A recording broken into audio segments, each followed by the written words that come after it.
ನನಗಂತೂ ನೀವೆಲ್ಲ ಇಲ್ಲಿರೋದು ತುಂಬಾನೇ ಖುಷಿ ಆಗ್ತಾಯಿದೆ. ಈ ಮನೆಗೆ ಒಂದು ಕಳೆ ಬಂದ ಹಾಗಿದೆ. ಎಲ್ಲರೂ ಒಟ್ಟಿಗೆ ಅಡುಗೆ ಮಾಡ್ತಾ, ಎಲ್ಲರೂ ಒಟ್ಟಿಗೆ ಕೂತು ಊಟ ಮಾಡ್ತಾ, ಹಾಗೆ ಮಾತಾಡ್ತಾ ಕಾಲ ಕಳೆಯೋದು ನನ್ನ ಆಸೆ ಆಗಿತ್ತು. ಇವತ್ತು ನನ್ನ ಆಸೆ ನೆರವೇರ್ತಿದೆ ನೋಡಿ.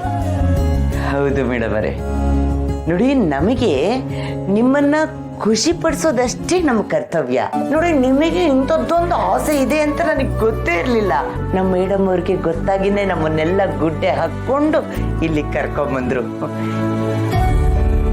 ನಾವೆಷ್ಟು ಅದೃಷ್ಟವಂತರು. ಮಹಾರಾಣಿ ಅಂತ ಸೊಸೆ, ಅವ್ರ ಮನೆ ಅಂತ ಮನೆ.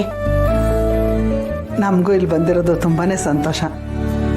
ಶ್ರಾವಣಿಯಮ್ಮ ಈ ನೆಪದಲ್ಲಾದರೂ ಒಂದು 10 ದಿನ ಸಂತೋಷವಾಗಿದ್ರಲ್ಲ, ಅವ್ರ ಸಂತೋಷನೇ ನಮ್ಮ ಸಂತೋಷ.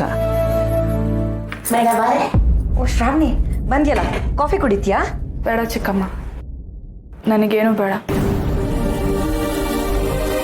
ಅತ್ತೆ, ನಿಮ್ಮ ಲಗೇಜ್ ಎಲ್ಲ ಪ್ಯಾಕ್ ಮಾಡ್ಕೊಳ್ಳಿ. ನಾವು ಈಗಿಂದೀಗಲೇ ಇಲ್ಲಿಂದ ಹೊರಡಬೇಕು. ಶ್ರಾವಣಿ, ಈಗಲೇ ಹೊರಡ್ಬೇಕಾ? ಯಾಕಮ್ಮ? ಚಿಕ್ಕಮ್ಮ, ದಯವಿಟ್ಟು ಯಾಕೆ ಏನು ಅಂತ ಏನು ಕೇಳಬೇಡಿ. ಅತ್ತೆ, ಬನ್ನಿ ನಾವು ನಮ್ಮ ಮನೆಗೆ ಹೋಗೋಣ.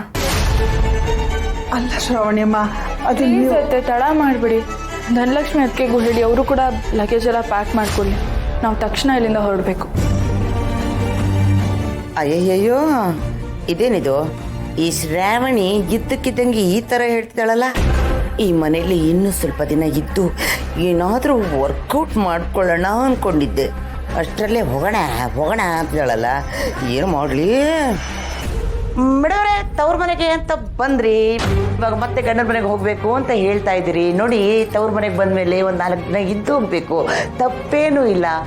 ಇತ್ತೀಚೆಗಿನೂ ಈ ಮನೆ ನಮಗೆ ಅಡ್ಜಸ್ಟ್ ಆಗ್ತಾ ಇತ್ತು. ಅಂದರೆ ನೋಡಿ, ಆ ಮನೆಯಲ್ಲಿ ಒಂಥರ ಧೂಳು ಜಾಸ್ತಿ, ಕಸ ಜಾಸ್ತಿ, ದಮ್ಮು ಕೆಮ್ಮು ಎಲ್ಲ ಆಯಾಸ ಆಗ್ತಿತ್ತು ನನಗೆ.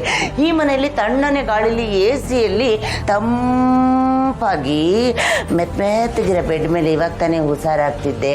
ಹೋಗ್ಬೇಕಾ ಮೇಡಮ್ ಅವರೇ? ಅರ್ಥವಾಯ್ತು ಬಿಡ್ಬರೇ. ನೀವು ಕಣ್ಣು ಬಿಟ್ಟ ಮೇಲೆ ಇನ್ನೊಂದು ಮಾತಿಲ್ಲ, ನಾನು ಲಗೇಜ್ ಪ್ಯಾಕ್ ಮಾಡ್ಕೋತೀನಿ. ವಿಸಾಲು, ಕಾಫಿ ಅಲ್ಲಿಗೆ ತಂದುಬಿಡಿ ಅಮ್ಮ.